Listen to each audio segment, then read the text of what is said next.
सरकार का काम शिक्षा में, स्वास्थ्य में, सड़कों में पैसा डालने का होता है। बीजेपी सरकार ने पैसा डाला नहीं, पैसा निकाला।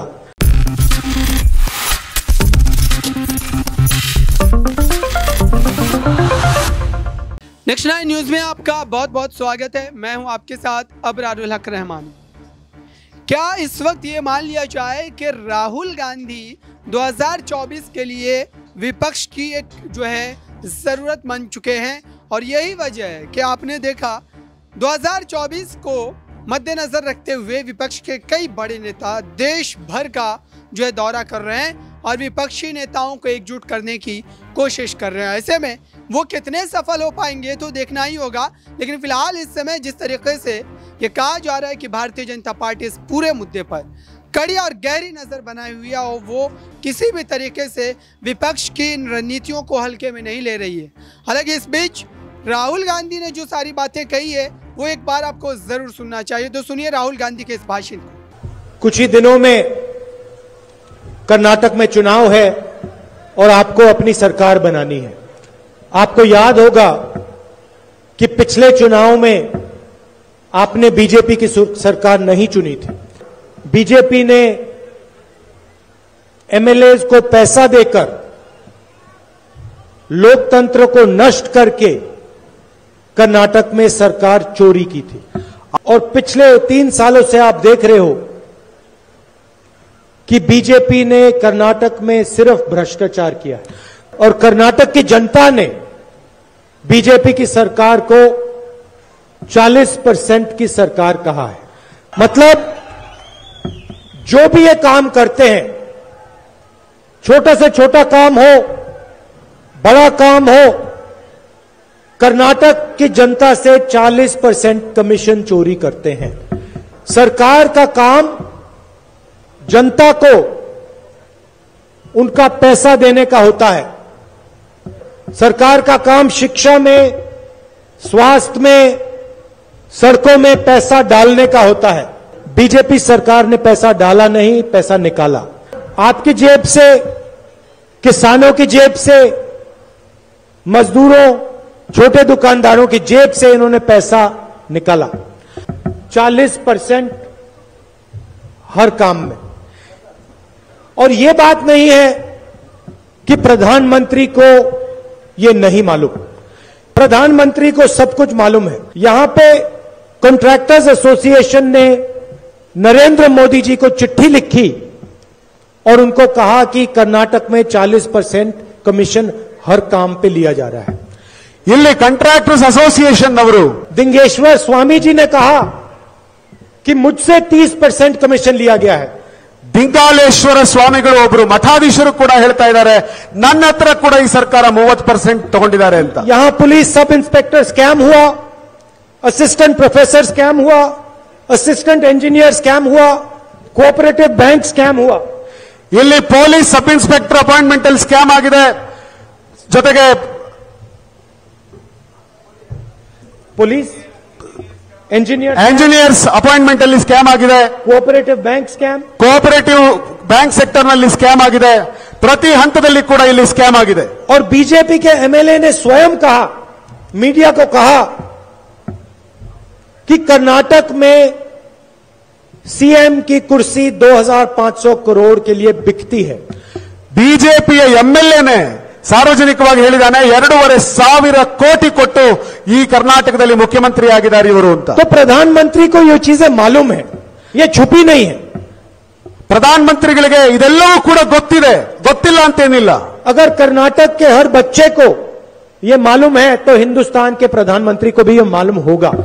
ಕರ್ನಾಟಕದಲ್ಲಿರುವಂತಹ ಪ್ರತಿ ಮಗುಗೂ ಇದು ಗೊತ್ತಿದೆ ಅಂತ ಅಂದಮೇಲೆ ಈ ದೇಶದ ಪ್ರಧಾನಮಂತ್ರಿಗೂ ಕೂಡ ಇದು ಗೊತ್ತಿರಲೇಬೇಕು। तो मेरा सवाल नरेंद्र मोदी जी से यह है कि पिछले 3 सालों में जब आपको मालूम था कि कर्नाटक में 40% चोरी हो रही है तो आपने क्या किया? ನಾನು ಪ್ರಧಾನಮಂತ್ರಿ ಕೇಳಲಿಕ್ಕೆ ಬಯಸ್ತೇನೆ, ಇಷ್ಟೆಲ್ಲ ಅನ್ಯಾಯ ಆಗ್ತಿದೆ ಅಂತ ನಿಮಗೆ ಗೊತ್ತಿದ್ರು ಕೂಡ ಕಳೆದ 3 ವರ್ಷದಿಂದ ನೀವು ಇದನ್ನು ನಿಲ್ಲಿಸೋದಕ್ಕೆ ಏನು ಮಾಡಿದ್ದೀರಾ? आपने चोरी को रोकने की कोशिश की, ನೀವು ಈ ಒಂದು ಲೂಟಿಯನ್ನು ನಿಲ್ಲಿಸುವಂತ ಪ್ರಯತ್ನ ಮಾಡಿದ್ದೀರಾ? आपने भ्रष्टाचारियों को पकड़ने की कोशिश की, ನೀವು ಈ ಭ್ರಷ್ಟರನ್ನ ಹಿಡಿಯೋದಕ್ಕಾಗಿ ಏನು ಮಾಡಿದ್ದೀರಾ? आपने एक कदम नहीं उठाया। ಒಂದೇ ಒಂದು ಹೆಜ್ಜೆ ಕೂಡ ನೀವಿಟ್ಟಿಲ್ಲ. क्यों नहीं उठाया? ಯಾಕೆ ಇಡ್ಲಿಲ್ಲ?